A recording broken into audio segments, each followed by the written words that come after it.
sabi ko kahapon, we actually do not really have a structured formulas in accounting. But the way we solve accounting problem is based on how you understand the principles and concepts of accounting. Okay? So, di ba, pero meron din namang mga other topics na may structured formulas. Pero very rare lang yung mga ganon.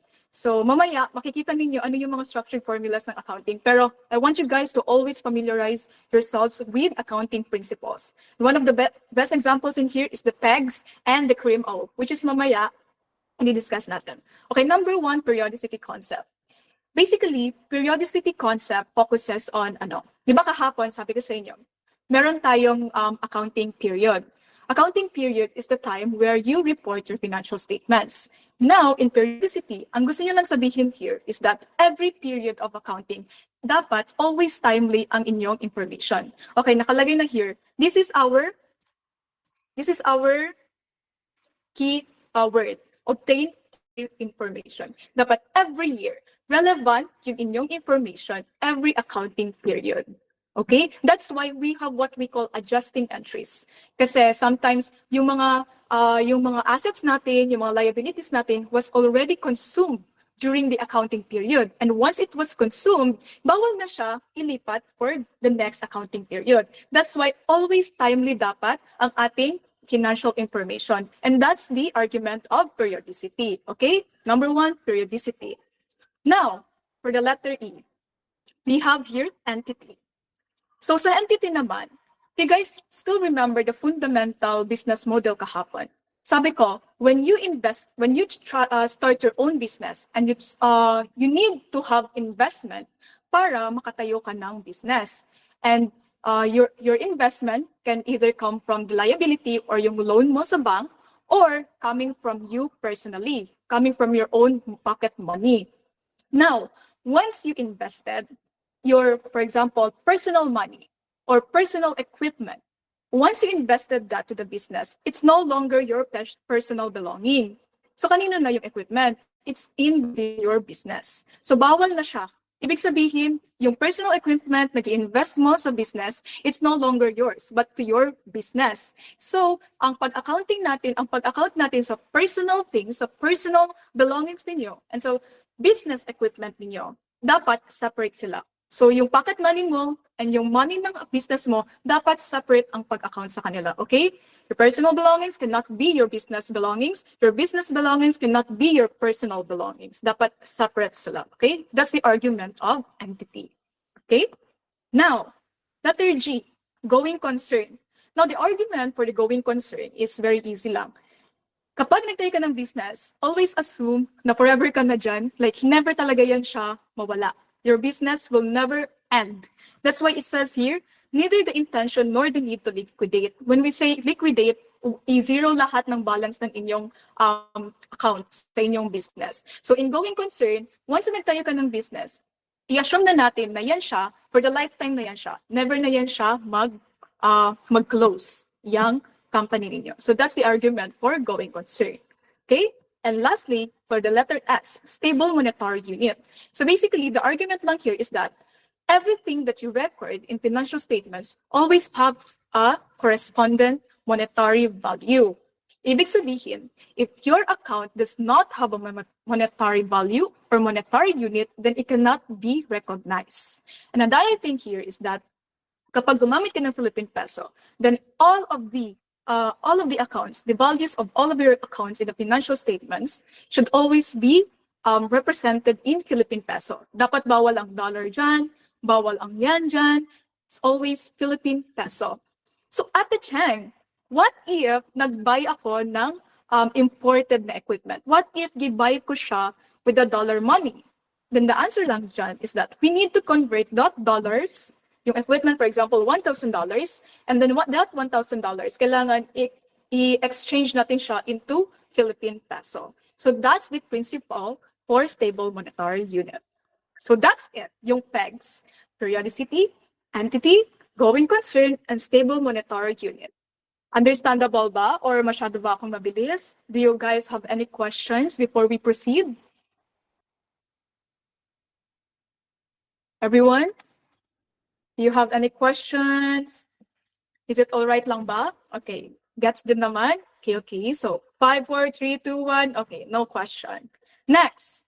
Okay, this is what I'm saying, telling you guys, the CRIMO. So, di ba kanina, dalawa ng mnemonics natin. We have PEGs and we have CRIMO. Kanina, these are fundamental account concepts. These are the concepts, and here is the principles. Okay, guys, everyone, especially freshies, I want you to always memorize, hindi lang memorize ha, understand din what does these principles mean. Why? Kasi again, I'm telling you that we don't have any structured formulas. If meron man, that's very rare. So how do we compute accounting problems? We always go back to the concepts. We always go back to the principles on how are we going to treat the journal accounts, the accounting problems. So in here, actually, even in third year, even in fourth year, even if you are already an accounting professional, we always apply these accounting concepts and principles whenever we prepare financial statements. Okay? That's why these are very important. That's why it is the basic knowledge, and dapat ito yung magiging foundation natin once we become an accounting student. Okay? So we have CRIMO. CRIMO, C for consistency, R for revenue, E for expense, recognition, A for adequate disclosure, M for materiality principle, O for objectivity, and H for historical cost. Okay? So let's start with consistency. Now, kanina, it's actually parang similar siya sa periodicity kanina. Di ba, periodicity is that there are a lot of accounting periods. So usually, the common business practice is that one accounting period is equals to 1 year, 365 days. It's usually that common practices. So every period, meron tayo yung ginagamit na accounting methods. And one of the accounting methods is, nasabi ko na kahapon, which is yung expense method.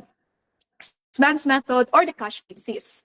So doon, mamili ka lang. Bawal dalawa ha. Bawal yung both. Kailangan mamili ka which among those accounting methods you will use during your accounting period. So if, for example, nag-start ka ng business and then yung treatment mo sa financial statements is nagamit ka ng cash basis method.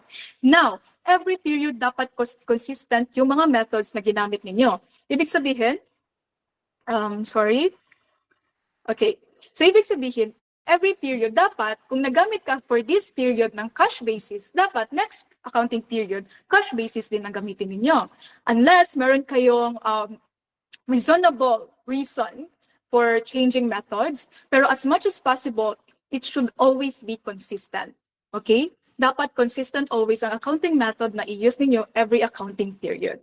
So here, nagbigay rin siya ng example, we have FIFO. FIFO means first in, first out. It's actually applicable in inventory method kung paano i-treat ang inventory. So every accounting period, if nag-use ka ng FIFO, then dapat for the subsequent accounting period, use only the FIFO. Unless kung gusto niyo mag-change ng accounting method, dapat reasonable ang inyong reason why kailangan ninyong mag-change. So that's the argument for the consistency.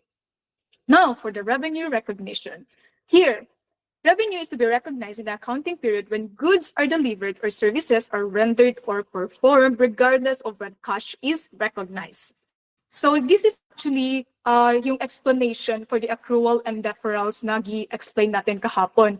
Why is it na kapag nag-down payment na ang inyong customers, like for example, naka-receive na kayo ng cash, pero hindi nyo pa rin nare-render ang services.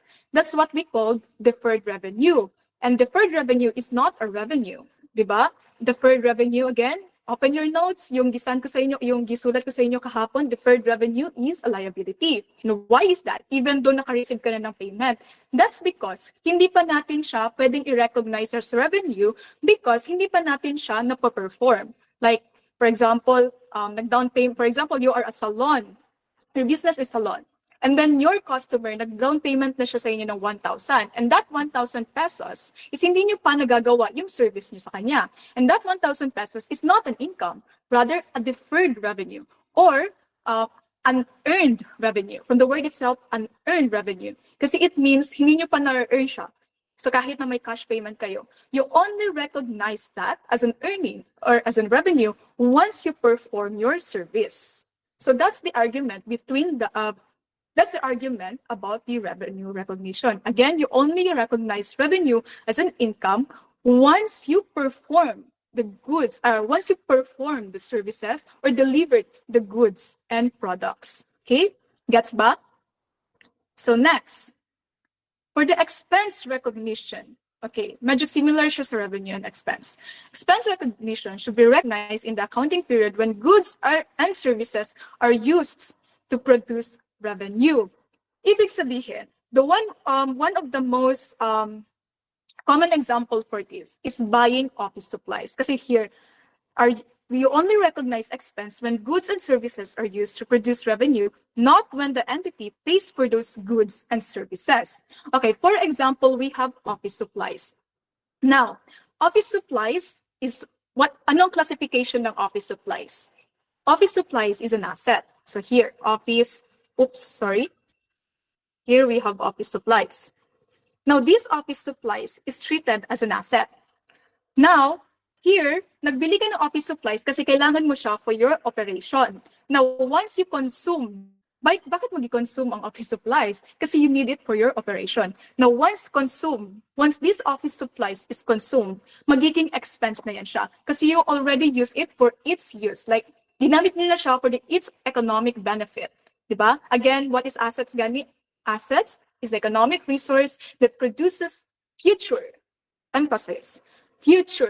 economic benefits. So now, na-use nyo na yung future economic benefits niya. Therefore, wala na siyang pulos. Wala na siyang future economic benefits kasi na-consume na siya. Now, once nawala na ang kanyang future economic benefits, it becomes supplies or office supplies expense. So that's the expense recognition principle, diba? Always familiarize yourselves with accounting principles. So yan yung argument ng expense recognition. You only recognize an expense once it is consumed or once it is used to produce revenue. Okay? Now, gets back? Now, for the next is in the principles is the adequate disclosure. Now, there are things na, for example, kanina, going back doon sa stable monetary unit. Di ba sabi ko sa inyo na every account should have a corresponding monetary value. Once it doesn't have any monetary value, it cannot be recognized.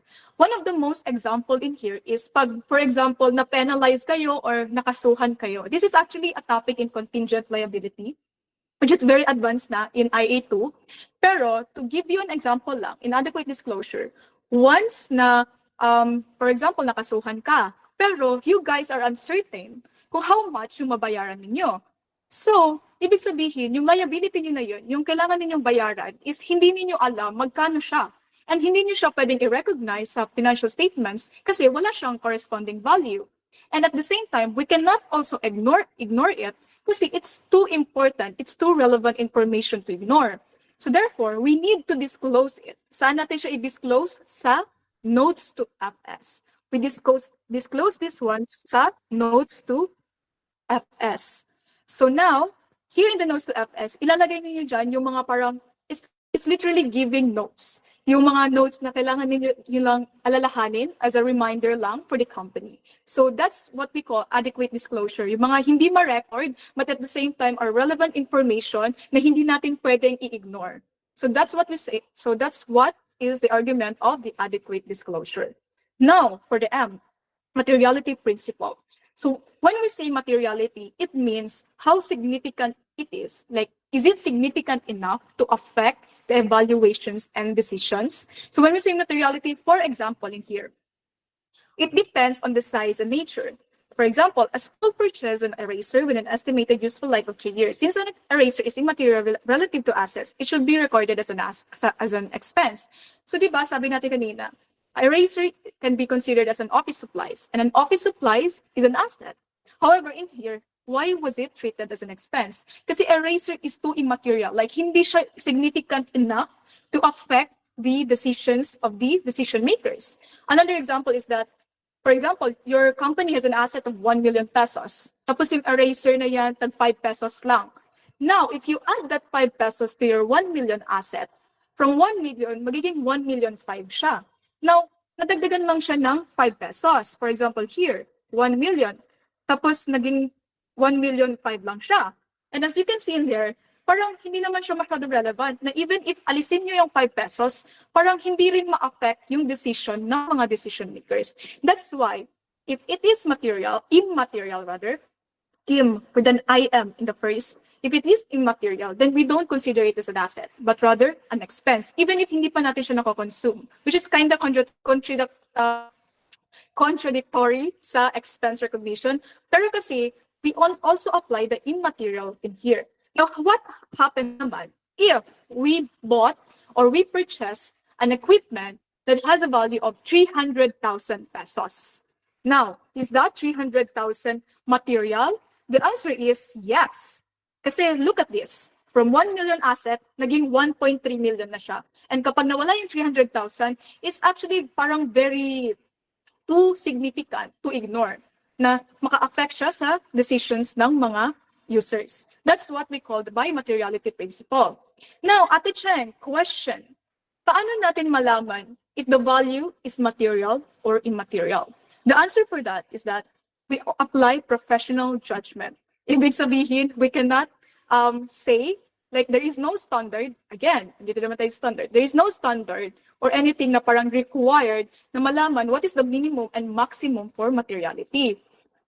Ang makakaalam lang dyan is the professional, the accountants or the auditors. So it really depends sa size and nature of the business. Kasi meron mga businesses na more than millions ang gina-earn, tapos may mga businesses na less than 100,000 ang gina-earn. So nakadepende talaga yan sa nature ng business kung how much yung material sa kanila. There are businesses na 5 pesos is already material.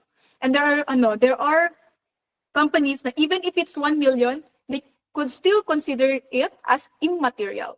Okay? So that's the materiality principle. Next is the objectivity principle. Okay, I will not delve deeper in here kasi it's from the keyword na itself, most reliable data. So objectivity is as long as you can prove that that transaction happened, that that transaction is actually real, then that is objective. That's why ang keyword natin here, objectivity, is the most reliable data.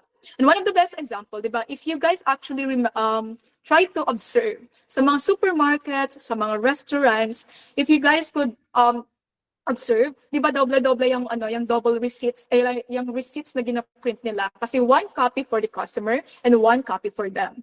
So that yung copy nila is something na they can use as a proof or evidence na yung transaction na yun with you is actually real.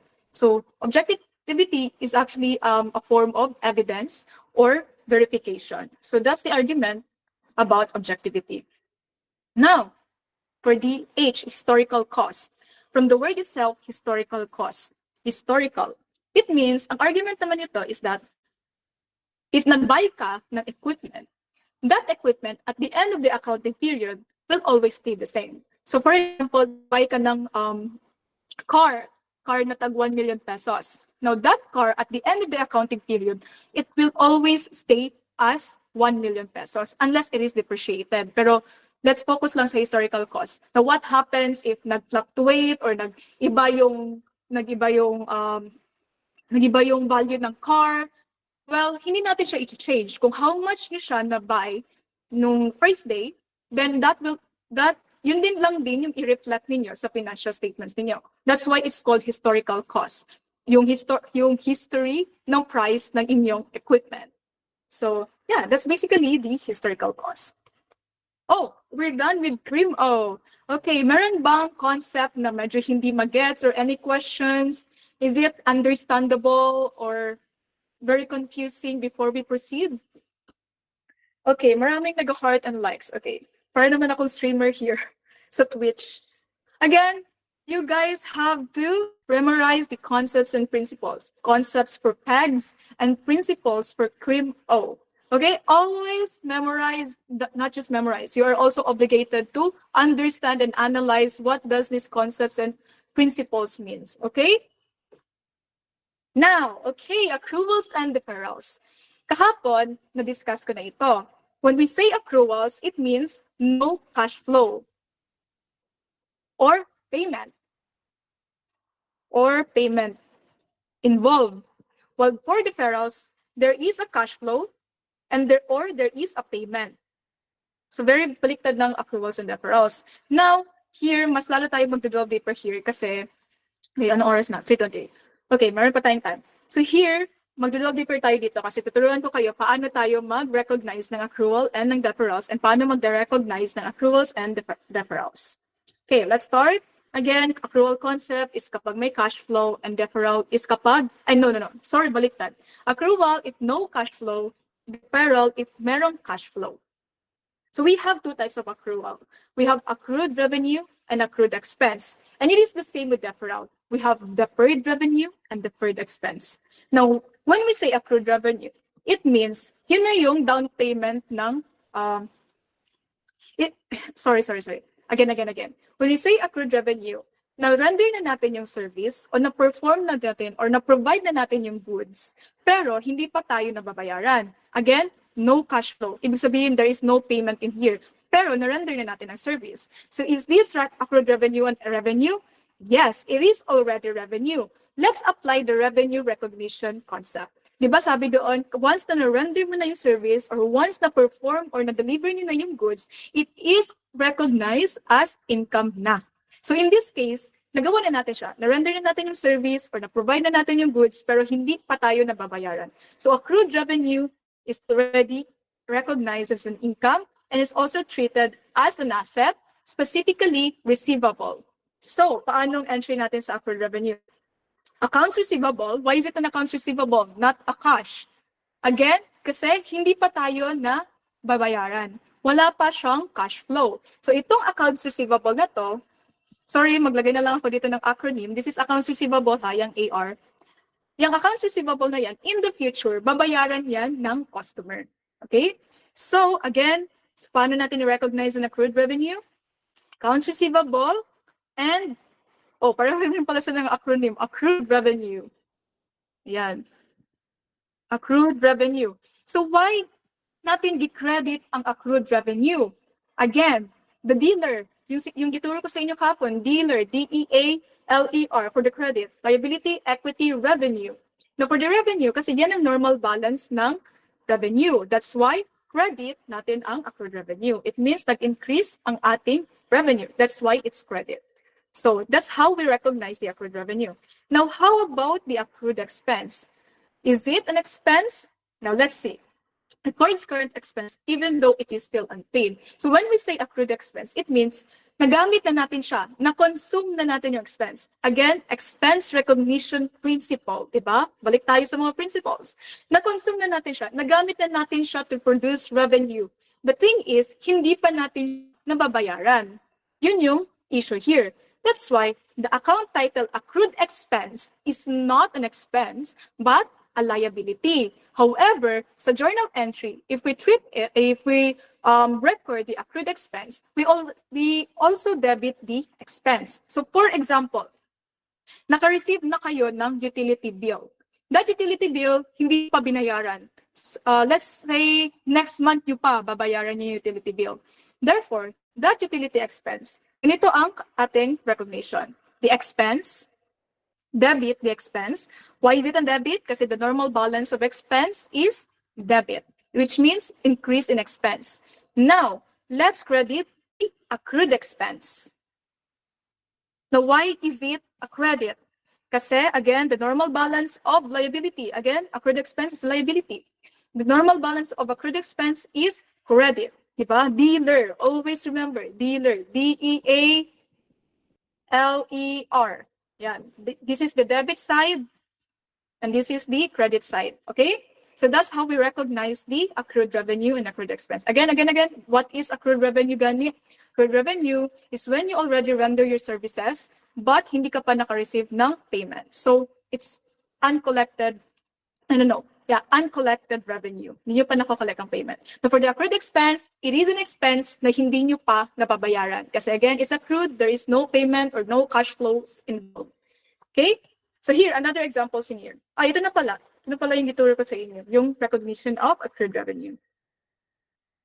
Yan. Okay, we have an example in here. So suppose that wedding us agreed to arrange a rush but simple civil wedding for a bloodline couple in the afternoon of May 31. The entity intended to charge fees of 5,300 for the services, which are earned. Okay, hindi na tayo. When we say earned, ibig sabihin, na-recognize na natin ang revenue. So, very kayo ha, dapat very attention to detail when it comes to words. That's why we need the analyzation skills na sabi ko sa inyo kahapon, okay? Which are earned but are unbilled and still to be collected by June, which means na-earn nyo na siya. Nagawa nyo na yung service, na-perform nyo na yung service na kailangan ninyong gawin. However, hindi nyo pa nako-collect yung payment. So, anong type of accounting siya? It's an accrued revenue. Kasi nagawa nyo na, pero hindi pa nababayaran. So, paano natin siya recognize? Accounts receivable, debit, 5,300. Kasi here, nasabi dito, it's 5,300. Credit, service revenue. Okay? Service revenue kasi it is a service business. Now, what if it's on a merchandise? Then it's sales. Credit, sales. Pero let's focus muna sa service business. Okay? Now, another example here, on April 1, Weddings R Us has lent 20,000 pesos to another entity that issued a 6-month promissory note with a 3%. Okay, ganito mag-solve ng accounting problem. First, look at the value. Yeah, look at the given value. It's 20,000 pesos. Next, anong sinabi niya dito? Nag-issue ka daw ng 6-month promissory note with a 3% monthly interest rate. 3% monthly. So it's monthly, not yearly, okay? Always very keen to details. Now, as of June 30, so meron tayong given dates here, April 1 and June 30. Fiscal year end. So when we say year end, ito yung end of the accounting period. So at the end of the accounting period, dyan ka na mag-close or mag-adjust ng mga accounts. Kasi it's already at the end of the period, mag-start ka na naman ng another accounting period. So what does that principle applies? Yung ating periodicity concept. Diba? Balik na naman tayo sa concept and principles. Now, the interest accrued for 3 months, what is the adjusting journal entry? Why do we adjust? Kasi again, periodicity and consistency, kailangan every period, kailangan kung ano yung mga na-consume na, alisin, ano na yung mga nagamit na, alisin. So that, for the beginning of the period, magamit ninyo kung ano yung mga hindi pa na-consume. So in this case, no April 1, which is before the accounting period, ilan ang distance niya sa June 30 at the end of the period? Okay, let's bilang. April and June. Oh, wait lang. April, May. Oh, sorry, skip ako. April, May, and June. So that's exactly 3 months. And here, sinabi man dito, nag-issue ka daw ng 6 months. 6 months, 3 months, so within that 6 months, nakakonsume ka na ng 3 months, which is exactly half of the 6 months. Now, the interest accrued for 3 months, what is the journal entry? Nakunin muna natin yung how much is the interest expense. Here's 20,000 times 3%. It's 600. Now, okay, 600 is the per month. Kasi di ba sabi natin, monthly. So, ibig sabihin, per month, meron kang interest expense na 600 pesos. So, ibig sabihin, ang interest expense mo overall within the 6 months is, so 600 times 6 is 3,600. Pero it says here na within the 3 months pa lang yung nakakonsume ninyo for the current period before kayo mag-start ng period. Before kayo mag-start sa July 1, which is the beginning period of the business. So, dyan sa 3,600 ninyo na yan, it's either i-half nyo na lang siya kasi 6 months, so, kasi 3 months yung na-consume natin, which is exactly the half of the 6 months. So, divided by 2 or times 50%, then, ibig sabihin, 1,800 and 3,600 is already earned. Okay? Here is the application. Ibig sabihin, here. O, ito pala. Meron pala tayo ditong computation. So, 20,000, saan galing 20,000 is yung money na gi-paborrow natin. Kasi here, nakalagay dito land. Ibig sabihin, tayo yung nagpahiram. 20,000. And then 3% monthly. So, ibig sabihin, 600 every month, maka-earn tayo ng interest income. And another entity that issued a 6-month note with a 3% as of June 30 fiscal year and the interest accrued for 3 months. What is the adjusting journal entry? Ibig sabihin, 3 months doon sa interest na yon is already earned. So how are we going to record that? Since this is interest, since we computed interest, it's not accounts receivable, but rather interest receivable. Okay? Why is it interest receivable again? Kasi this is not a service or like any parang hindi siya yung service na gina-provide, hindi rin siya yung delivery ng goods, but rather an interest. That's why it is an interest receivable. Debit interest receivable. Interest receivable is another form of trade receivable. Another form of receivable which is classified as asset. So we debit it kasi again, it is an asset. The normal balance of asset is debit. Now we credit interest revenue. Okay? We credit interest revenue. Why do we credit revenue? Bakit 1,800 lang siya again? Kasi yan lang yung na-earn natin during the accounting period, applying the revenue recognition concept. That's why debit interest receivable 1,800, credit interest revenue is equals to 1,800. Okay? Now, Ate Cheng, what if nag-start ka na noong May 1? What if this was May 1, not April 1? No, magbilang lang din tayo. How many months yung distance ng May sa June 30? May and June, 2 months. Therefore, 600, saan galing yun? Monthly interest expense, which is 20,000 times 3%. 600 times 2 is equals to 1,200. So instead of 1,800, if it's May, then we recognize 1,200 or yung 2 months within the 6 months. So yan. Okay, ganun lang siya ka-easy. So medyo, ano ba siya, confusing? Or do you guys have any questions? Okay, para ma-explain ko. Wala na? Okay na ba tayo, everyone? Okay. Okay daw tayo. So I assume na nakakasaya yung everyone. Now for the accrued expense. So same concept lang din siya sa accrued revenue na we only we recognize an expense recognition once na it was consumed. But here, since it is called as accrued expense, ibig sabihin, nagamit na natin siya sa expense, naka-incur na tayo ng expense, pero hindi pa natin siya nababayaran. So what does it mean kapag hindi pa tayo, meron pa tayong unpaid balance? So yeah, you can say na ang accrued expense is the unpaid balance. Tapos yung accrued revenue, unpaid earnings, unpaid balance. So when there is a balance that is unpaid, we treat that as liability kasi magiging utang na siya or an obligation to pay. So here, for example, Weddings R Us has hired 2 part-time employees for the business. These part-time employees earn 200 pesos per day. Oh, ayan. Let's be more attention to detail, 200 pesos per day. So every day may 200 pesos. And receive payment every Saturday, okay? Every Saturday. They have worked from June 29 to 30. Ilang days yung 29 and 30? It's 2 days. 2 days.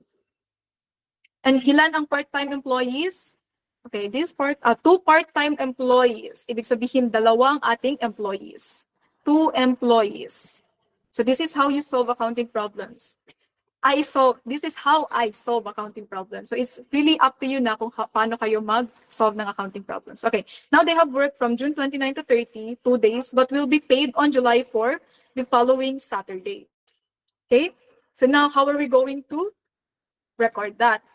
Here, since expense was incurred, increase in expense. Again, once it was incurred, you recognize expense or there is an increase in expense.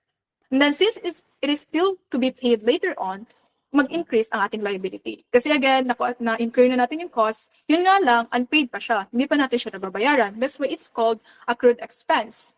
So when we say accrued expense, it is a liability. Pero we recognize here an expense. Why do we recognize again the expense?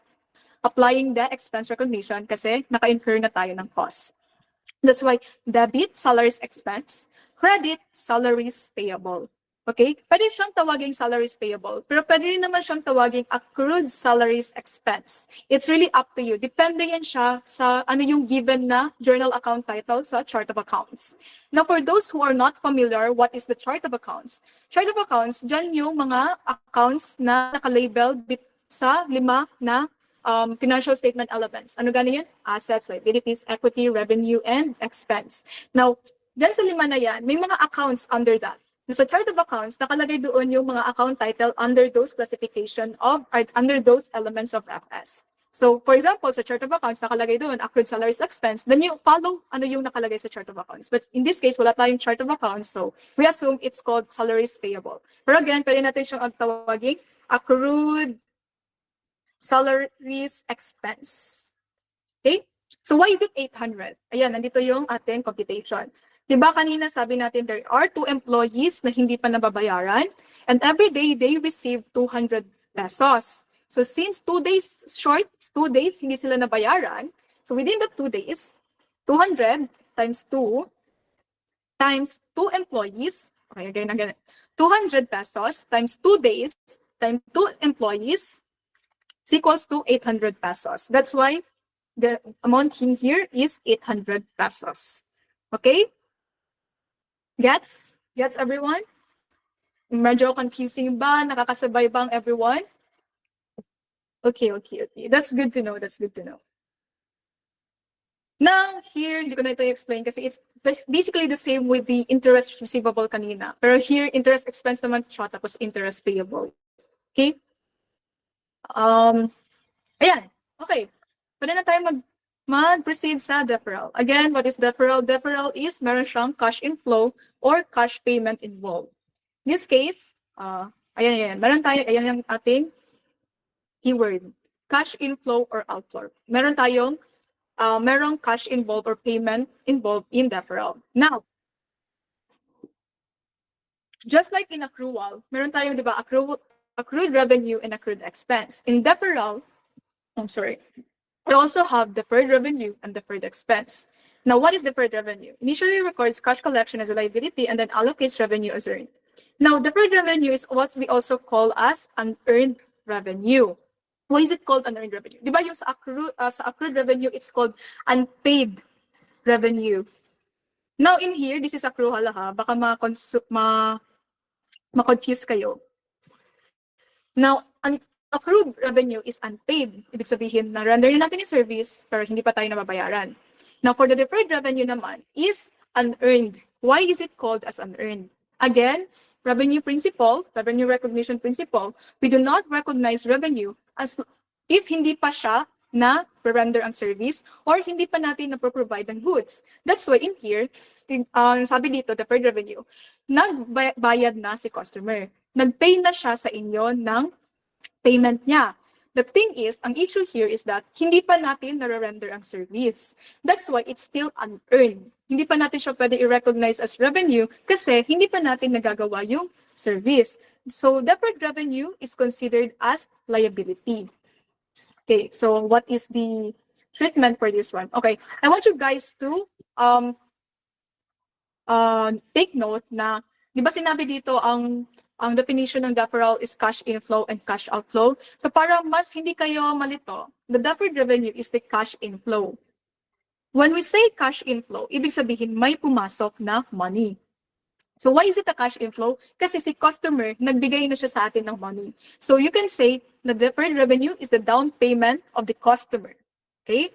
Bigay natin down payment, okay, DP, or what we call down payment of the customer. Now, how about okay, sorry, hindi ko pala na-explain paano ang treatment paano i-record ang deferred revenue. So you record deferred revenue as, again, di ba, debit as cash, then XX, kasi hindi natin alam value. So, and then deferred credit, deferred revenue. Why is it credit? Kasi it is a liability. And the normal balance of liability is credit. Now, why is it cash? Bakit cash ang gidebit natin?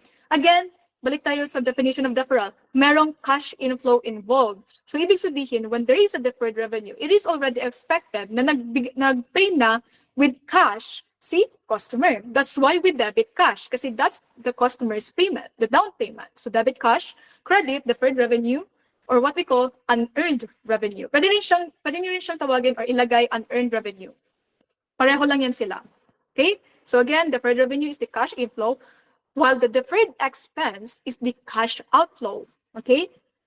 It is the cash outflow. Or what we call, kung si deferred revenue is the down payment of the customer, the deferred expense is tayo na company, the entity's down payment. Down payment of the entity. So that's why there is a cash outflow. Kasi nagbayad na tayo. Sa atin, may lumabas na pera. Naglabas tayo ng pera para mag-pay, para magbayad. That's why deferred revenue is a down payment of the customer. Therefore, there is a cash inflow. Deferred expense is the down payment of us, the entity, the business. That's why there is a cash outflow. So ano naman itong deferred expense? Deferred expense can also be called as prepaid expense. Okay? O yun na, nakalagay pala here, prepaid expense. So when we say prepaid, nakabayad ka na in advance. Okay? Nakabayad ka na in advance. That's deferred expense. Sorry, kaninong mic yan? Okay? Prepaid expense. So paano natin i-recognize ang prepaid expense? Very easy. Prepaid expense, debit. Prepaid expense. Why is it debit? Bakit naka-debit ang prepaid expense? Kasi it is an asset and the normal balance of asset is debit. Prepaid expense, and then credit cash. Why tayo nag-credit ng cash? Again, going back to definition, there is a cash outflow. Deferral has a cash outflow. So, ibig sabihin, naglabas tayo ng money. That's why debit, prepaid expense, the asset, and credit, the cash. So, why tayo nag-credit? Kasi nabawasan tayo ng cash. Naglabas tayo ng cash. Okay? Yan. So, yeah, meron tayong mga examples of deferred expenses or what we call prepaid expense. We have rent expense, supplies expense, insurance expense, depreciation expense. So one of the best example of prepaid expense is rent. Na-mention ko na ito siya kahapon. Na for example, today is January and then nag-down payment ka for the whole year for the next 12 months. Therefore, there is an economic resource that produces future economic benefits. What is the future in the prepaid rent? It is the 12 months in the future. Nabayaran niyo ngayong 12 months. Therefore, meron kang benefits within that 1 year in the future. So, again, i-apply natin ang expense recognition. Kailan natin malalaman na ang prepaid expense is magiging expense? So, for example, within that 12 months, binayaran niyo na siya. Tapos, 1 month, nag-expire na yung 1 month within that 12 months. That 1 month, from prepaid rent, magiging rent expense na siya. So, ito yung ating, this is our entry, prepaid rent, debit, cash, credit. Tapos, dyan sa prepaid rent na yan, nag-expire na yung 1 month. Ibig sabihin, na-incur na natin yung rent expense for a month. So now, yung paggamit natin doon sa 1 month na rent, it will be considered as expense na. We will recognize that as expense, applying the expense recognition principle. So expense, rent expense, debit, and then cash, credit. Ay, sorry. Hindi ka na pala magbayad ng cash kasi nabayaran niyo na siya. I-credit ninyo si prepaid rent. Why is it a credit? Kasi nabawasan na si prepaid rent. Okay? That's the logic behind the deferred expense. Okay, next. Yan na. Accrual and deferral. So, yan na, ano na natin siya. Discuss na natin siya. Meron pala dito. Okay. Ayan, ito rin yung explanation ko kanina, for example, office supplies. Nag-buy ka ng supplies, then that supplies will be treated as an asset. Why? Kasi it is an economic resource that produces future economic benefits. Ibig sabihin yung office supplies, gagamitin niyo siya in the future to produce revenue. Gagamitin niyo siya sa operation ninyo. Now, once that supplies was consumed, wait lang. Before tayo mag-proceed, paano natin i-record ang purchase of supplies? Debit, supplies. Credit, cash. Okay? Now, once that supply was consumed, once that supply was used to produce revenue, we recognize that as expense. So debit expense, nag-increase ang expense natin. The credit supplies, nabawasan si supplies. Okay? So that's how we use the deferred expense or the expense recognition principle. Now, okay, before ako mag-proceed sa depreciation expense, nagets ba ang accrual and deferral? And paano yun siya i-record? Nagets ba everyone? No questions? Okay. Okay, thank you so much. Ayan. Ibig sabihin nagets talaga. Don't worry. Ibibigay ko rin naman yung material sa inyo so that maka-review kayo. Pero alalahanin nyo lang or mag-take notes lang kayo sa mga sinabi ko kanina. Wait lang, anong time na? Oh no, it's already 3:53. 2 hours lang ba tayo dito? I'm so sorry. Okay. So, bilisan ko na lang to. Now, what is the straight line method of depreciation? Now, what is depreciation muna? Depreciation is yun yung pagbawas natin ng value sa equipment. Kasi again, actually na-mention ko to siya kahapon. Now, an equipment will, hindi yan siya forever magstay as parang 1 million lang. For example, car, 1 million pesos. Yung 1 million pesos na yan, like, hindi yan siya parang in the next 10 years, 1 million pa rin ang value niya. No, hindi ganun yan. Kasi yung car na yan, every year or every time, magamit natin yung car. Ibig sabihin, nagababa ang kanyang value. Kasi nasisira, parang medyo naluluma na yung car natin. So that's the role of depreciation. Yung car na yan, i-depreciate natin siya or what we call decreasing its value. Okay? So for example, yung laptop ninyo, nabuy niyo ng 50,000. Tapos na-overuse niyo masyado in 1 year. So kapag ibebenta niyo na siya next year, for example, then hindi niyo dapat siya ibenta as 50,000 kasi gamit na siya eh. Dapat bawas na ang kanyang value. So how do we decrease the value of an asset? Very simple. Debit, depreciation expense, and then credit, accumulated depreciation expense. Why is it accumulated? Bakit tayo nag-credit ng accumulated? If you guys could still remember kahapon, I said accumulated depreciation expense is a contra asset account. Ibig sabihin, deduction siya sa asset account. And in this case, when, for example, car is actually considered as an equipment. So debit at depreciation expense, credit accumulated depreciation equipment. Tapos, yung accumulated depreciation, i-deduct natin yan siya sa asset, yung equipment. Okay? Don't worry kasi meron tayong application mamaya. Now, how do we compute for the depreciation? Like, paano natin malalaman kung how much ang ibawas natin sa ating equipment every year or every month? So here we have formula. Wow, finally, meron ng formula si accounting. Okay? First is the asset cost. Asset cost is also what we call the historical cost. Kung how much nyo siya na-buy. Okay? Asset cost can also be historical cost or kung how much nyo siya na-buy at first. Minus the salvage value. What is the salvage value? Yan yung value ng equipment at the end of its life. For example, yung equipment ninyo, kapag na-expire na yan siya at the end of its year, for example, 5 years. Pagkatapos ng 5 years, hindi siya mag-zero balance. Meron pang matira na value sa kanya. So that's what we call the salvage value. That's why we deduct it. Kasi malalaman ninyo bakit natin siya i-deduct, bakit i-deduct ang salvage value. So now, once na na-deduct na sa salvage value, ang tawag sa kanila, asset cost or historical cost minus the salvage value is equals to depreciable costs. Yan. Ibig sabihin, ito lang yung cost na i-depreciate natin at i-divide natin to its useful life. Divided by estimated useful life is equals to annual depreciation expense. When we say annual, every year natin siya i-depreciate. Okay? So, ano lang, i-memorize nyo lang yung formula. At least, kailangan, but again, I'm obligating you to memorize the formula at the same time, understand why is the formula structured like that. Okay? So, for example, here. Ayan. So, suppose that Wedding R Us I bought a service vehicle on May 4 for 420,000 cash. 420,000 is what? The historical cost. Paano natin nalaman na historical cost siya? Kasi sinabi here, nagbili ka daw ng vehicle for 420 pesos cash. 420,000 pesos cash. So, ibig sabihin, yan ang price ng car. And thus, it's historical cost. Ayun na pala, nakalagay na pala here. Asset cost, the 420,000. Now, the entity estimated the service vehicle will last for 7 years.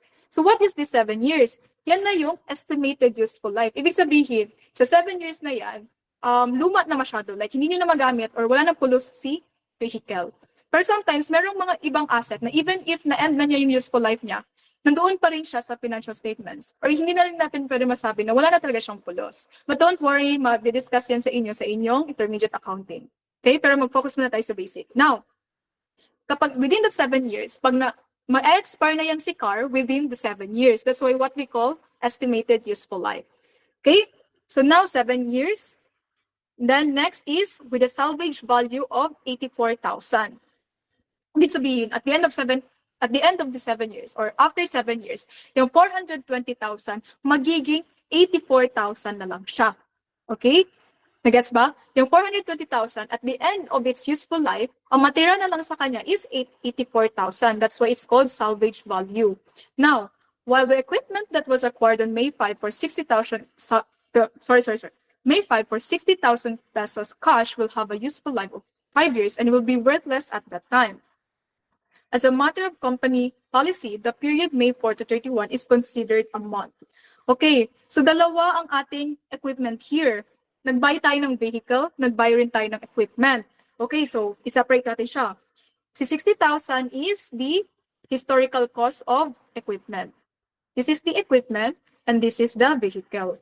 Go. Tapos, si equipment, meron daw siyang, sino yon? Okay. So sa equipment, meron tayong 5 years estimated useful life and will be worthless at that time. What does it mean by worthless? Ibig sabihin, zero balance na siya at the end of its useful life, which is at the end of the 5 years. So ibig sabihin, wala tayong salvage value. The salvage value is how much? Zero. Kasi worthless na daw siya. So, as a matter of the company policy, the period May 4 to 31 is considered a month. Okay, now, here nakalagay dito, 420,000. Okay, let's compute muna the vehicle. What is the historical cost? 420,000 minus the salvage value, 84,000 pesos, is equals to depreciable cost. In depreciable cost, yan lang yung kung how much yung i-depreciate natin over its useful life. That's why yan lang din yung i-divide natin sa 7. Not the 420,000 pesos ha, but the 336,000 pesos where the salvage value is already deducted. So 336,000, the depreciable cost, divided by 7. Saan galing yung 7? It was given in here. Sinabi daw dito ang useful life or maglast lang daw ang vehicle for the 7 years. So the annual depreciation expense natin is 48,000. Ibig sabihin, every year, babawasan natin si 420,000 ng 48,000. So ibig sabihin yan si 420,000. Next year, ang value niya is, i-minus siya sa 48,000. Ang value niya next year is 372,000. And then gawin din lang, gawin. Then of the 7 years, and then ang material lang is 84,000. Now, since this is an annual expense, how much is the monthly expense, monthly depreciation expense? Very easy, divided by 12 months. 48,000 annual divided by 12 months is equals to how much? Sana hindi decimal. 48,000 divided by 12, it's 4,000. So every month, monthly. So every month, mabawasan si equipment niyo, si vehicle niyo ng 4,000 every month. Now, how about equipment? Sinabi dito, 60,000 kanyang historical cost with worthless at the end of its useful life. Ibig sabihin, zero salvage value. So ibig sabihin, 60,000 minus zero is still 60,000. So yung buong 60,000 na yan yung i-depreciate natin. Unlike a vehicle na meron tayong salvage value. So in here's equipment, what makes it different is that we don't have salvage value. So 60,000, yung buong 60,000, i-divide natin yun siya for its useful life. So ano yung useful life niya? 5 years. Saan ang galing yung 5 years? Here.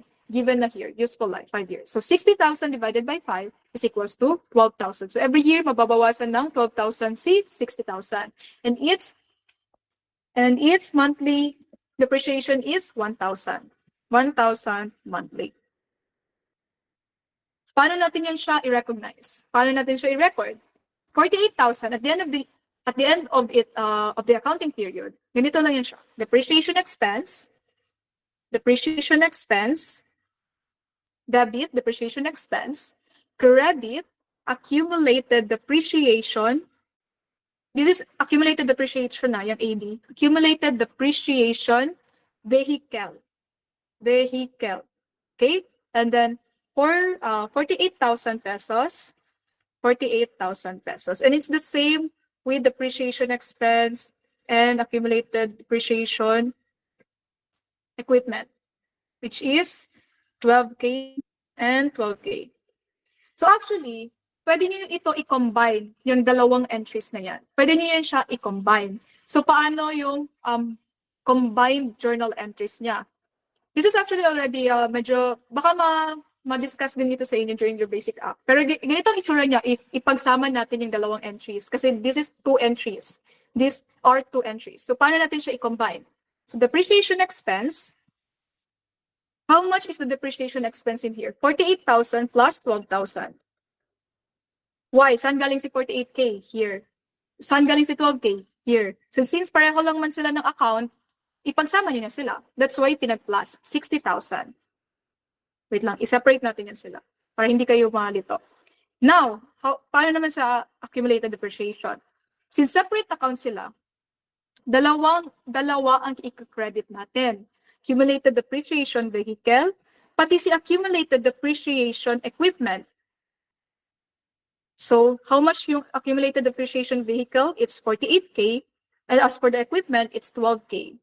So, bakit dalawa? Kasi dapat, di ba, always sabi ko sa inyo, always dapat mag-equal si debit and si credit. And in this case, the debit has the total of 60,000 and sa credit, it has a total of 60,000. Paano yung nasabi na 60,000? Try to add these two, itong 48 plus 12,000. That is equal to 60K. 60K.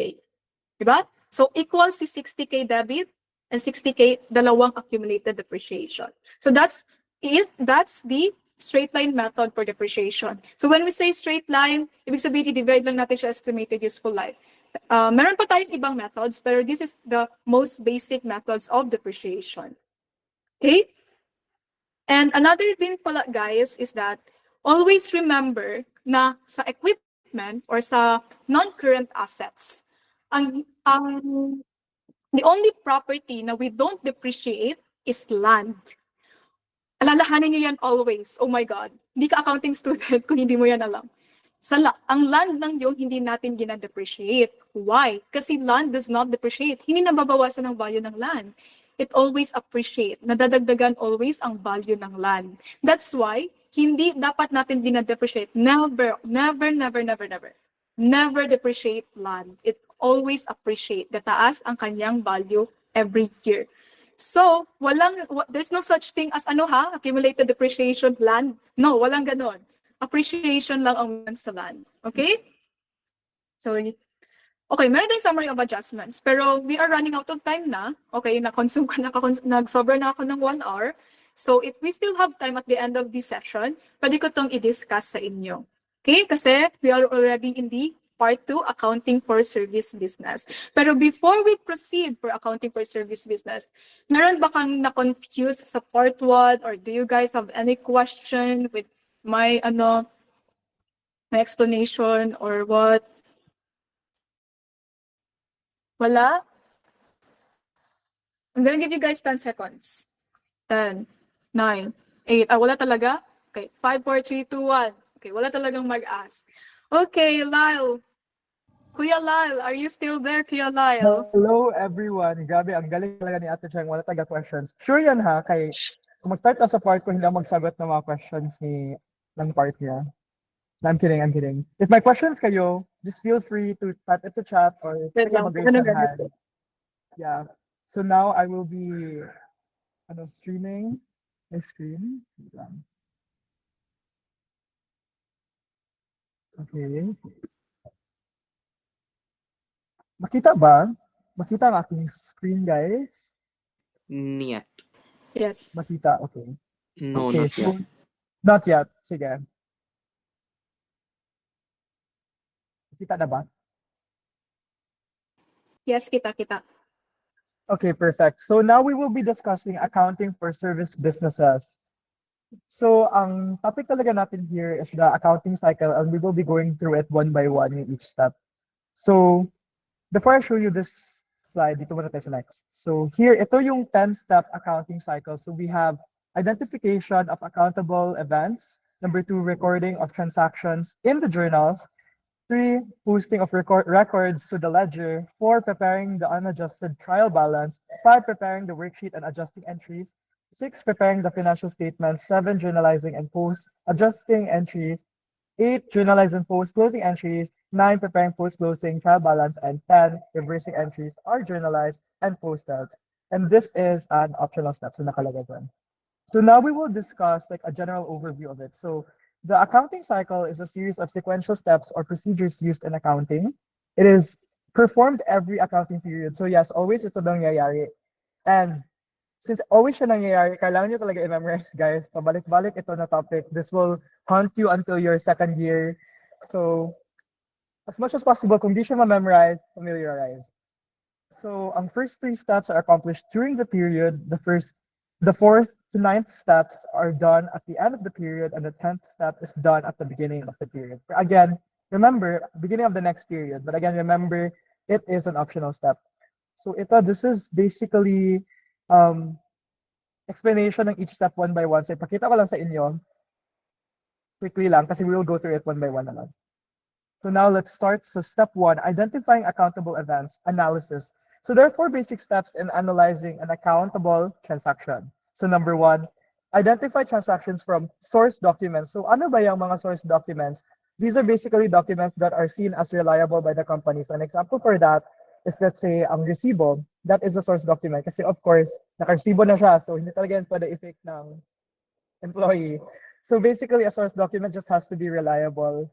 And next naman is indicate the accounts affected by the transaction. So we have assets, liabilities, revenue, etc. And next naman, ascertain whether each account is increased or decreased by the transaction. Of course, analyze the problem. And then number four, determine whether to debit or credit the account to record its increase or decrease. So here, my explanation pala tayo sa source documents. So what are source documents? These are basis for the journal entries. Yeah, so ito talaga, basis talaga siya. So it's a basis. And then these contain information about the nature and amount of transactions. So an example nito is the sales invoice, cash register tapes, official receipts, bank deposit slips and statements, checks and purchase orders, and time cards and statement of account.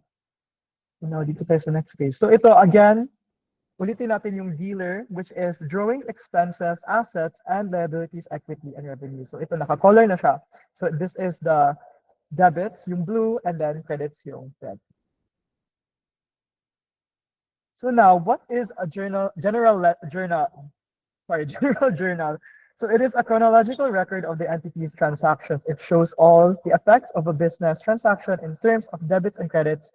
A journal is called the book of original entry, and the general journal is the simplest of all journals.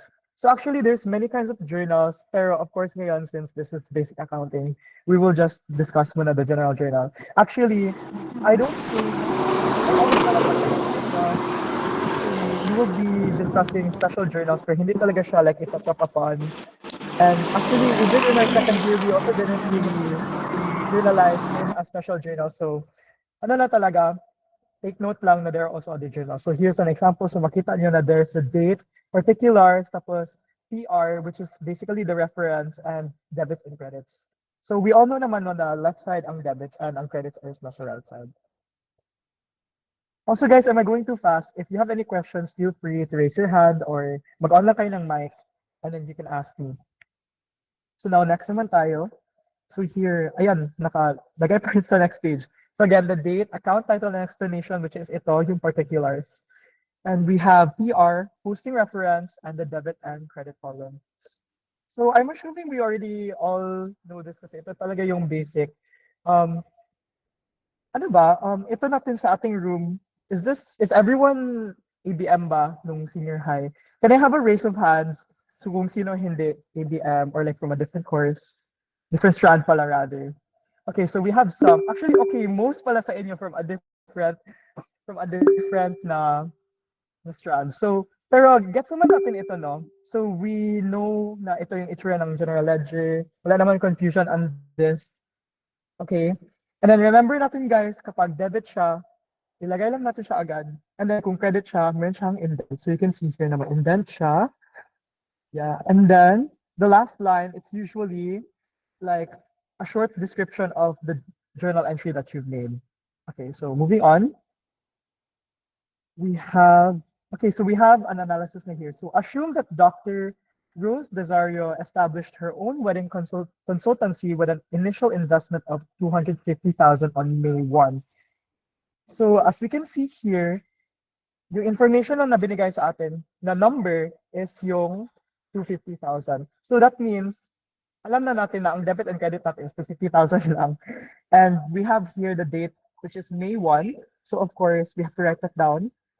And we have here na nakastate na nag-add siya ng pera into her business for initial investment. So generally, kapag mag-state siya na may initial investment on anything, kay credit mo talaga ang capital. So, credit Desario Capital kasi siya yung nag-add ng pera. And of course, we have to debit the cash kasi di ba we know na kapag yung sa dealer, di ba, we have the DEA. So, kasali dyan ang assets. So, assets, cash, di ba, is an asset. So, we know that it's increased kasi nag-add siya ng pera into the business. So, mag-debit din ng cash. And we know yung sa LER naman sa dealer, kaya we know na equity ang capital kasi since hindi niya na-earn, since gi-add niya sa business, siya mismo nag-add, we can assume na it is capital. So, nag-increase ang capital ng 250. So, wala naman tayo questions dito, no? This is clear for everyone. Okay, next slide naman tayo. So, it states here, there are two kinds of entries. So, we have the simple entry and the compound entry. So, to keep it short, ang simple entry, it only has two accounts na affected, one debit and one credit. Tapos kapag sinabi mong compound entry, tatlo na ang mga accounts involved. So meaning yan, na pwede na dalawa ang debit, isa lang credit, pwede na isa lang ang debit, dalawang credit, and so on. Like any combination, basta more than one on each side. So here we have a very quick example of a compound entry. So firstly here it states na acquired a service vehicle on May 1 for 70,000. So we know na this is an asset, di ba? Ang service vehicle. So first thing we do is i-debit natin siya since we acquired it. And then yung value niya is 700. So we can just write that down. Tapos it states here na paying 20,000 in cash and the balance next month. So kapag 'di ba na hindi mo nabayaran agad, direction na yan na ang assume natin is okay, accounts receivable ang gamitin natin. Accounts payable, sorry. Accounts payable ang gamitin natin kasi babayaran pa siya, 'di ba? From the word pa lang, payable.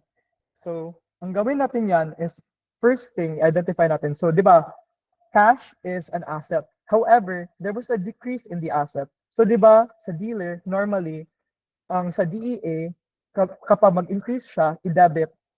Tapos, kung mag-decrease siya, i-credit naman natin. So, ang mangyari nito is yung 20,000 na cash, we will credit it here sa baba. Kasi, nag-decrease siya. Why? Kasi, di ba, binayaran natin ng basically like a down payment of 20,000. Tapos, next naman here, which is yung accounts payable. Paano nakuha ang 50,000? Remember, yung initial payment natin is 20,000 tapos yung next balance is for the next month. So mangyari niyan is we actually have a due na 50,000 kasi 70,000 yung worth ng car, 20,000 pa lang nabayaran. 70 minus 20, 50. So meaning yan na this is actually this and this na gi-deduct mo siya para makuha ang 50,000. So do we have any questions so far? And then of course, kaya di ba sa LER, kaya kung LER siya, kung mag-increase siya, liability, accounts payable, liability siya. Since nag-increase yung liability natin, we have to credit the 50,000. So far, may ba tayong questions dito or clear lang siya? Okay, so I'm assuming wala. So, dito naman tayo sa next. So, journalizing the analyzed transactions. So, the process of recording a transaction is called journalizing. So, of course, kung magsulat ka sa general journal, journalizing siya. So here nakastate na, note that the rule of double entry system are observed in each transaction. So never talaga ever ikaw mag-write ng journal entry sa iyong general journal na sa debit ka lang magsulat or sa credit ka lang magsulat. Always talaga, dapat meron ka debit and credit and dapat for every entry, equal siya on its own na isang entry lang siya. And here it states na 2 or more accounts are affected by each transaction. So bakit 2 or more, hindi 1 or more? Remember, sinabi natin, always talaga may debit and credit. So meaning yan, kung may debit na isa and credit na isa, dapat may at least two accounts na involved in one transaction. So the sum of the debits for every transaction equals the sum of the credits. So that is something actually na we will touch upon later sa trial balance. And this is always true. Never talaga yan na hindi mag-equal ang debits and credits. So the equality of accounting equation is always maintained. Moving forward tayo. So there are 4 different types of transactions in journalizing. So we have source of assets, use of assets, exchange of assets, and exchange of claims. So sa first one, it states here, source of assets kay may assets na increase tapos liability or equity na increase. And here sa use of assets, we have may mag-decrease na asset and may mag-decrease na liability or owner's equity. We have exchange of assets na mag-decrease ang asset na isa, na mag-increase ang isa na asset. And lastly, Exchange of claims, which is mag-decrease ang liability or equity and mag-increase ang liability or equity. So actually, I will be explaining this to you one by one yung mga scenarios kay there's examples here naman sa baba. So here's the first example natin. It states here na this is a source of assets. So let's break it down. So first, Desario decided to organize her wedding consultancy. She invested 250K. So di ba we already discussed this problem kanina na nag-add siya ng 250K into her business. So ang mga accounts na ma-affect yan is first of all yung cash. Kasi why? Mag-increase ang cash natin kasi may 250 na gi-add sa business. So yun, we debit cash. And then next naman is Desario Capital 250 kasi of course, siya yung nag-invest sa business. So since hindi siya nag-borrow sa iba, she used her own money, gi-add niya sa business, we know na Desario Capital siya. So it's her capital. So we can see here na source of capital siya. Why? Kasi nagkakuha tayo ng asset by using a liability or owner's equity. So in this case, gumamit siya ng owner's equity because nag-invest siya ng own money niya into the business. So here naman tayo sa next question. So we have rented office space and paid 2 months rent in advance.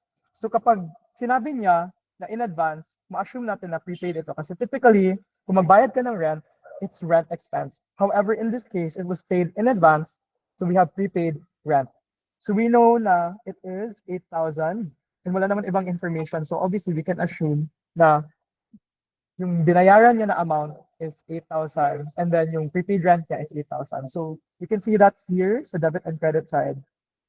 So again, remember natin kapag asset mag-decrease, mag-credit tayo nun na account. And kung mag-increase ang asset, i-debit natin. So for this situation, both actually, our debit and credit side are both assets. Pero sa cash, for the case of the cash, nag-decrease siya.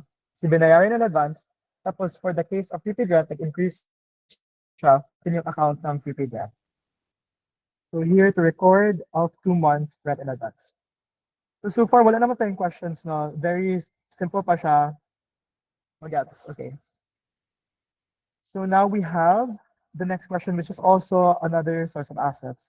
So for this question, yung difference niya lang talaga is this one is a liability.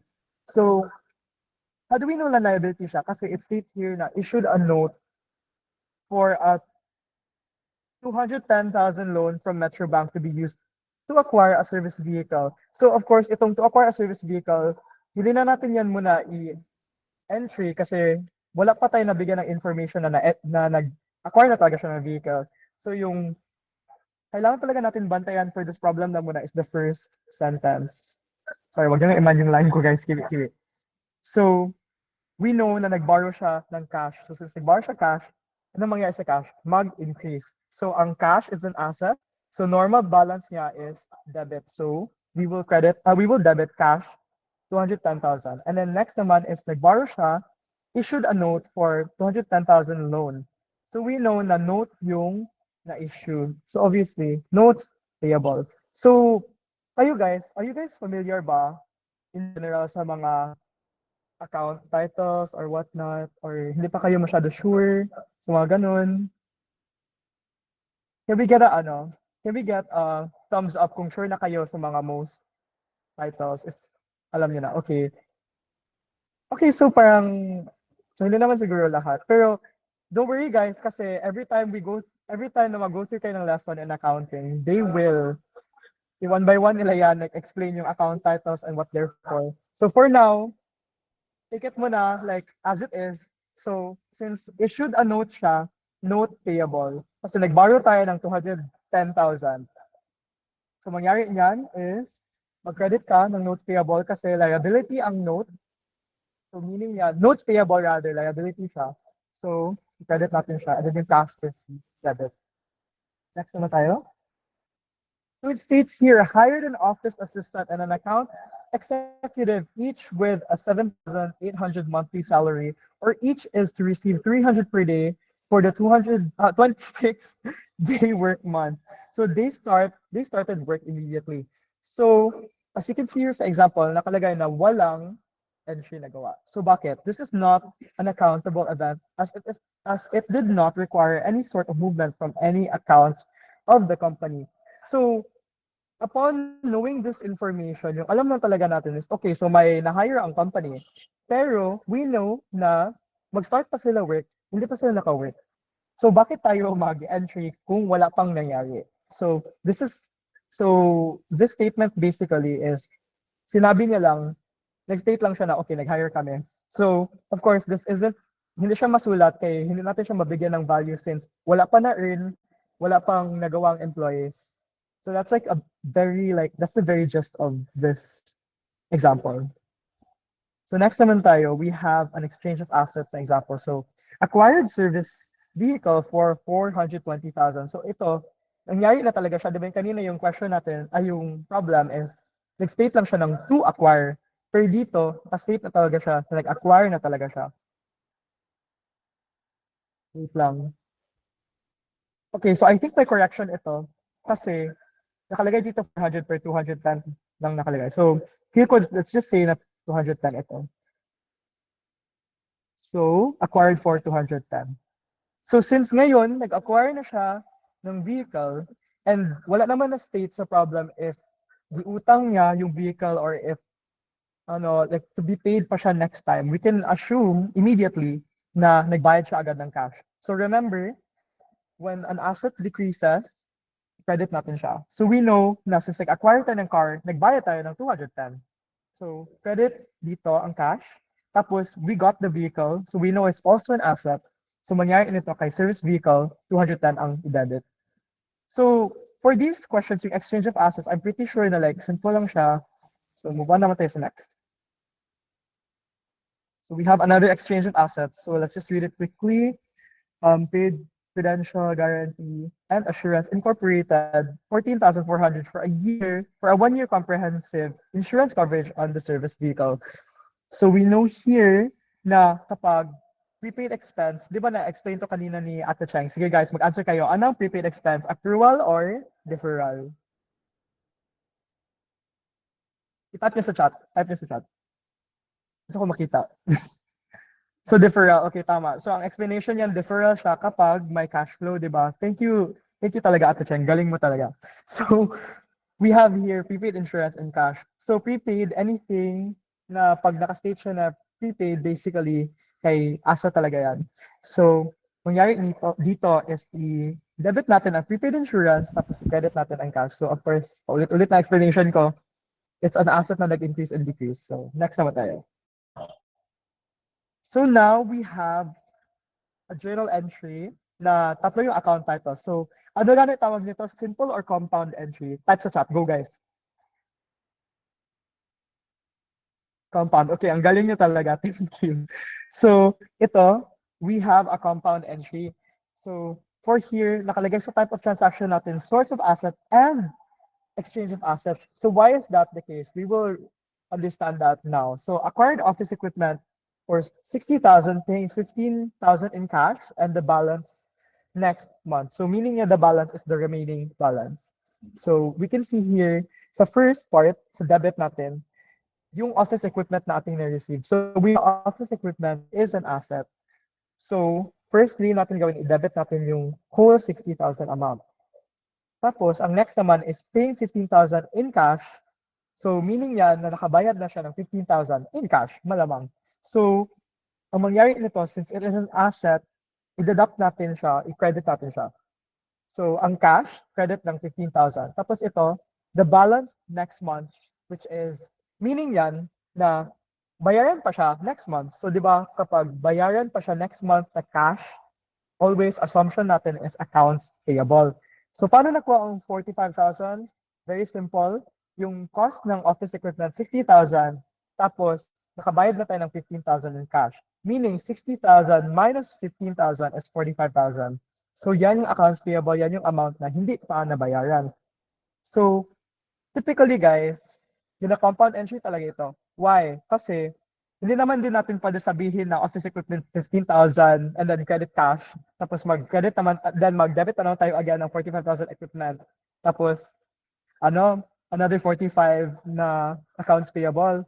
Kasi that would look really wrong. Kasi when you're writing like journal entries, dapat it can reflect din yung movement and yung transactions. So let's say na, isulat yung example ko ha. So ito, yung office equipment, and then wait lang ha, sorry.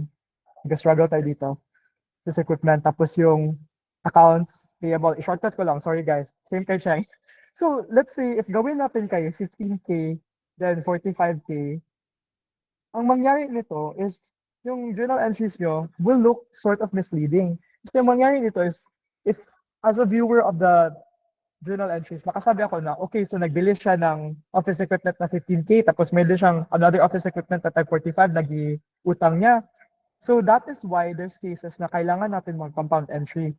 Kasi how this looks in the journal entry, ang pangit talaga. Like, iba yung kanyang ginabigay na idea sa magtingin. Also, accounting kasi talaga, yung point niya is dapat you're able to present things in a way that is very understandable for the people. So, ganito siya, medyo makalito siya. And of course, we know kasi na ito dalawa, this is referring to one na office equipment.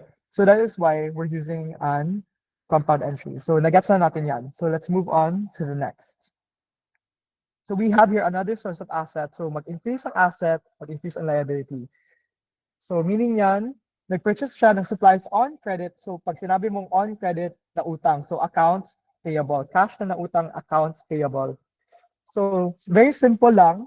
Debit natin supplies, credit natin accounts payable. Here naman tayo sa next, use of assets. So gumamit siya, pag sinabi mong use of assets kasi, ginamit mo ang assets mo to pay off something or like, basically yan na yung example natin dito. So, di ba sinabi natin normally ang cash is dinadebit, tapos normally ang liabilities credit. Pero in this case, we are using the cash to extinguish our accounts payable. That is why, if confused man kayo na ano nangyayari dito, ang accounts payable, which is a liability, nag-decrease siya kasi binayaran na natin with the cash, which is an asset. So of course, we paid the cash, so nag-decrease siya. So in this case, both decreased. That is why ang liabilities nasa taas and then ang assets nasa baba. So simple naman ito, very easy to understand. So now next naman tayo. We have source of assets. So ito naman source of assets ulit. So this time naman, ang source of asset natin is nag-earn siya ng money with consulting revenue, tapos collected fees of 8.8. Okay, so I think mali na naman ito kasi naka-state lang sa problem. For three couples, okay, for three couples pala siya. So nangyari nito 8.8K times 3. That is why 26.4K ang ating debit and credit. So we know na na-earn natin yung cash from the consulting revenue. So as we all remember, ang revenue, it's basically like a sub-part ng owner's equity. That is why nasabi natin na source of asset ito. Next naman, we have use of assets. So, ang nangyari nito is, binayaran natin ang ating mga employees. So, ang salaries expense, this also is basically like a subcategory of owner's equity. Kasi, for those na hindi pa nakaalam, ang expenses, pati ang ating earnings or revenue or income pa, ano pa ang tawag dyan, kung whatever ang tawag dyan, basta yun, yung sa tatlo, kay that is basically a subgroup of the owner's equity kasi later on, you will be closing those accounts into the owner's equity. So here, since salaries expense and cash yung affected accounts natin, kay masabi natin na use of assets ito. Kasi ginamit natin yung cash to pay our employees. So remember din, kapag sinabi mong asset or income, meaning yan na nagamit siya ng business. Kaya di ba, rinig na ba kayo ng term na loss or ano, have you guys heard of the term loss na ba? Or like, yeah, loss na term. So let's say na fire loss.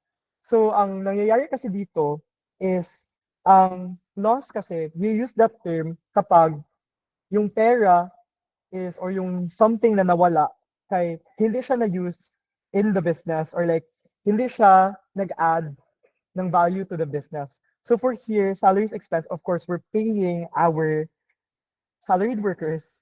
So, of course, salaries expense siya. So, nagamit siya in our business.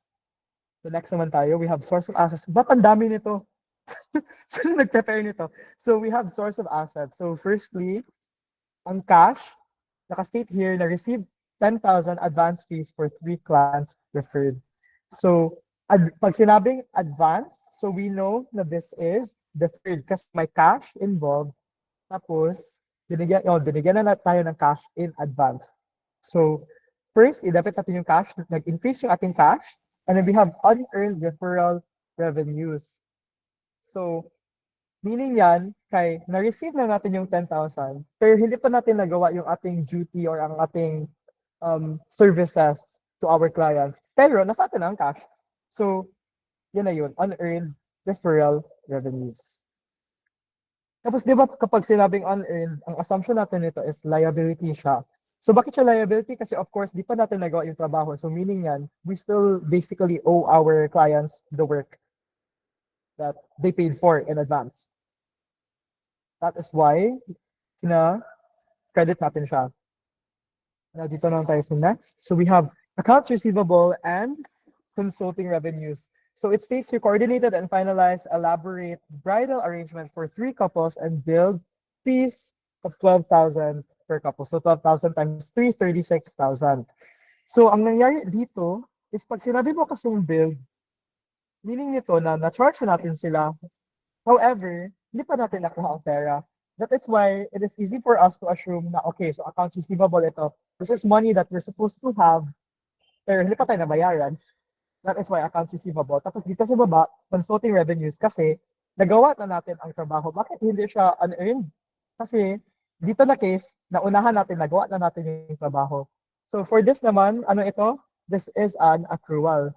Kasi walang cash flow na nangyayari. Pero nagawa na ang service. They owe us the money. So ang mangyayari ito, accounts receivable. So accounts receivable is an asset. Consulting revenues is a revenue or income. Here we have use of assets. So nangyari dito is nag-withdraw na si Besario ng 14,000 for personal expenses. So typically, malalaman mo na gamitin mo ang account na drawings kapag literal na mag-state siya na withdraw. So yan na talaga keyword niya pag magsabi siya ng withdraw or nagkuha siya ng pera for personal use or for whatever reason man yan, basta may word na withdraw. Typically, drawings talaga ang account na gagamitin natin. So, mangyari nito is ating i-debit ang drawings kasi di ba remember, dealer, D, drawings. Tapos, we have cash na nakuha from our business sa 14,000. Kaya, ang gagawin natin is i-credit natin ang cash. So, here naman, we have paid salaries first 2 weeks, 7,200. So, ito, we already had a problem like this kanina. There's a salaried worker, obviously, tapos we're paying them. So, salaries, expense, and cash. So, now we have exchange of claims. Ito, wala pa natin ito na discuss. So, basically, exchange of claims is, di ba, liability or equity na nag-decrease and may mag-increase na liability or equity. So, ang nangyayari dito is receive the ICC Bayantel telephone bill of 1,400 and it will be paid by the following month. So mangyayari nito, since na-receive na natin ang bill, meaning yan na we are basically already obliged to pay. Kasi di ba kanina, yung example natin is we build our customers, so obliged na sila to pay us. So ang mangyayari niyan is pwede na tayo mag-entry kapag may na-bill na. That's basically the general like rule of thumb. Pag may nag-state na may na-bill, pwede na kayo magawa ng journal entry. So ang nangyari dito is na-bill na tayo. However, it will be paid in the next month. So, di ba, kung paid pa siya in the future, assumption talaga natin agad is payable. Pero for this case, di ba typically, kahit pwede tayo magsabi na accounts payable, pero in this case, we want to be more specific kasi this is an accrued expense. Naka-state here na accrued expense siya. So meaning, ang gagawin natin is kailangan natin mag-use ng utilities payable na account. So here, we have the utilities expense kasi na-bill na tayo and utilities payable kasi hindi pa natin nabayaran. So yun, clear naman ito for everyone, no questions. Okay, yun tayo. So now we have exchange of assets. So ito naman, for this example, kay received 24,000 from 2 clients for service billed last May 19. So yung keywords talaga natin dito is billed last May 19.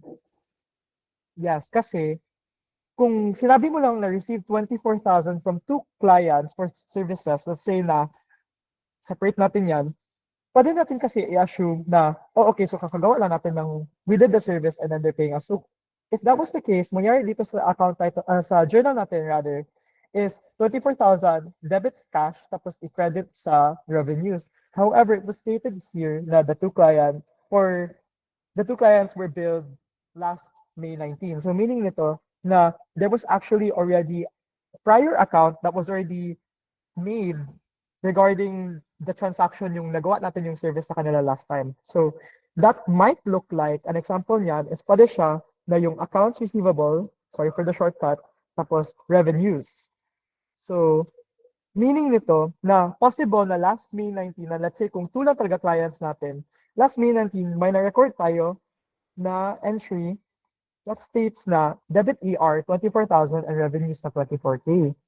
So ang nangyayari dito talaga sa May 30 ngayon is we're actually just receiving the 24,000.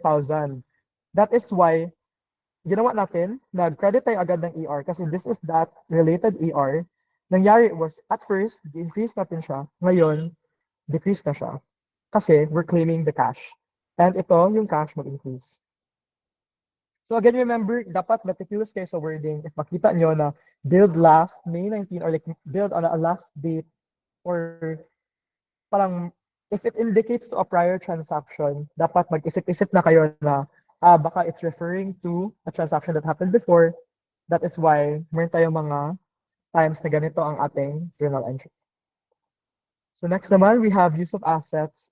So utilities, expense, and cash. So basically, binayaran na natin yung bill. So very basic, next na tayo. So finally, tapos na tayo doon.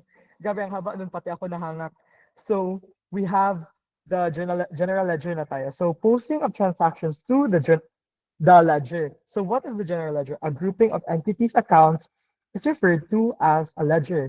It's the reference book. So actually ito, this term is pabalik-balik ito. Remember niyo yan. Keyword, pag sinabing general ledger, it is the reference book of the accounting system and is used to classify and summarize the transactions to prepare data for basic financial statements.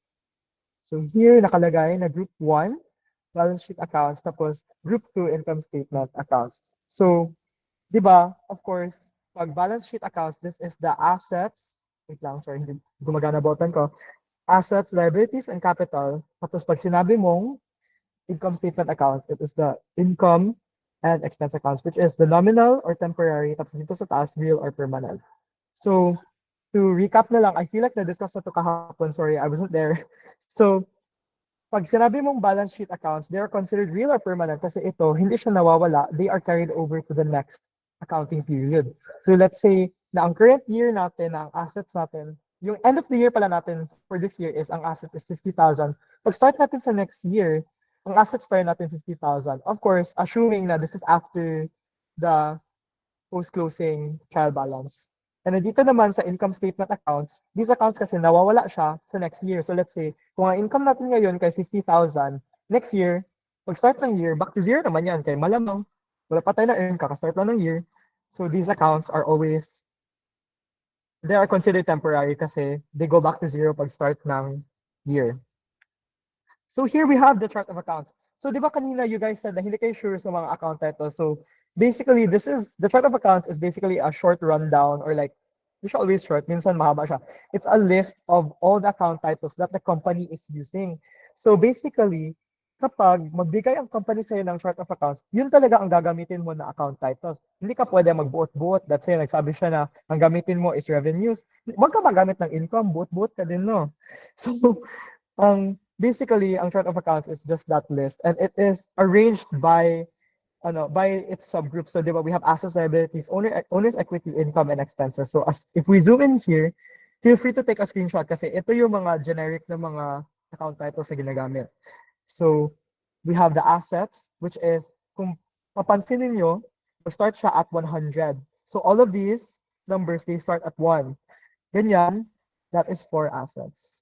Tapos here naman sa number 2, starts, ito na yung liabilities yung 200's place. There's equity 300, income 400, 400 yan, tapos yung expenses is 500. So, typically, ganito talaga yan. It always follows this order na maunang assets, liabilities, owner's equity, income, and then expenses. So it states here na the accounts should be numbered in a flexible manner to permit indexing and cross-referencing. So actually, that's just a extra note. Pag mag-work ka na daw, kung mag-work ka na daw, kaya they just give you the chart of accounts and then you just follow the numbers na nakalagay doon. So in short, magbigay ng chart of accounts if follow nyo, wag kayo magbuot-buot. So arranged in financial statement order. So next, we have posting of the transactions to the ledger. So how do you post to the ledger? Posting means transferring the amount from the journal to the appropriate accounts in the ledger. So debits in the journal are posted as debits in the ledger and credits in the journal as credits in the ledger. So basically, transferable information. I'm assuming my example. Ayan, dito. Check ko lang muna ito sa stop. So, okay, there's na tayo here. So basically, ang first step is i-transfer mo ang date. So as we can see here, na meron dito area for date. So for this first, ay, hindi pa pala yun yung ledger. Joke lang guys. Dito yung ledger sa baba. Ito. So yung date for that, for this transaction, transfer natin here sa ating account na cash.